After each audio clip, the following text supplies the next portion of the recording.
欢迎观看老爸的时光。今天咱来做一个油茶。我感觉油茶就是一道非常朴实又有民族传统的食物，各地区都有不同的做法和不同的特色。那咱今天就做一个既符合大众口味，做起来还比较简单，味道和咱小时候吃的又非常相似的老油茶。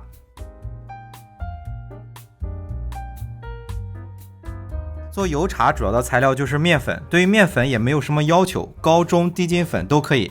油茶做好后还可以储存好长时间，所以咱们可以多做一些。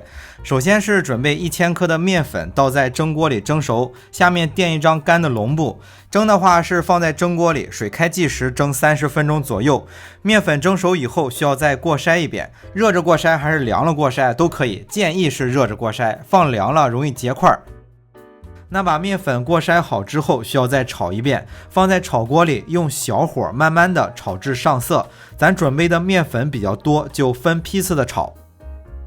把面粉的颜色炒至这种微黄色，当然颜色可以炒的稍微再深一些，但是要注意不要炒糊。炒好之后就盛出放凉，趁着放凉的时间来准备少许的辅料。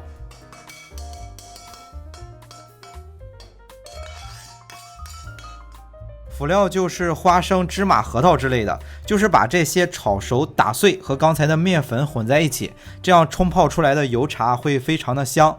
但这几种材料吧，大小不太一样，最好是分开炒。芝麻是黑白各50克，放在一起炒至白芝麻看上去微微发黄，就都熟了。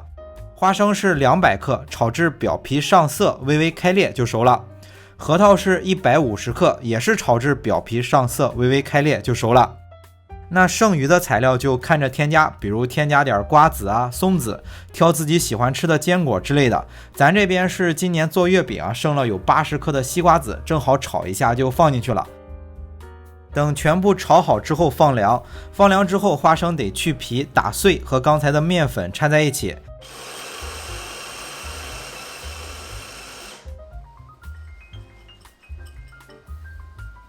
芝麻和西瓜籽比较小，就不需要打碎了，就直接放进去。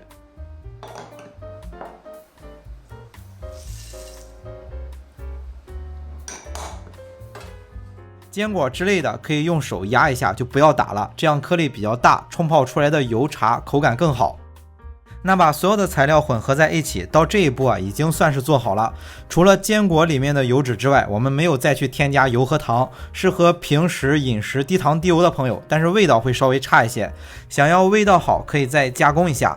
正好我们把做好的油茶分成2份，可以做一份咸口的，再做一份甜口的。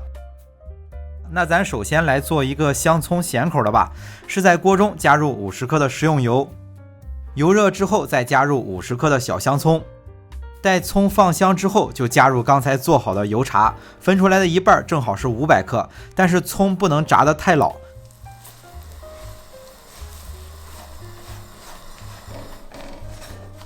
加入油茶，简单的翻炒一下，再加入6克的盐，最后再炒个3分钟左右就做好了。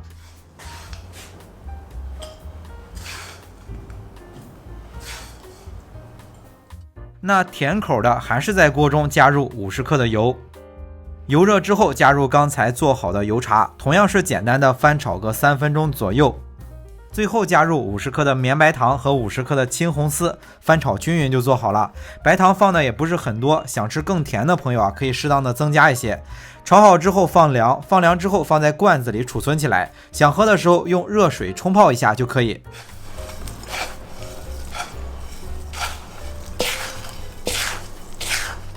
那冲泡的时候油茶的分量根据自己想喝的粘稠度添加，但是水一定要烧到滚烫的时候再去冲泡。咱今天做的这个油茶绝对是老味道，就和我小时候喝的那种是一样的。我们这边有一个大观园，就和北京的王府井的性质差不多。我记着小时候里面就有卖的，现在就不知道了。那咱自己想喝这种老味道油茶的朋友，可以按照今天的这个方法自己去做了。好了，为了方便大家去记视频中所需要的材料，视频下方的备注栏或留言区有文字版的配料，有问题可以在留言区留言。大家如果喜欢老爸做的美食，记得帮忙关注点个赞，谢谢大家。那今天的这期美食到这里也就结束了，也祝大家生活愉快。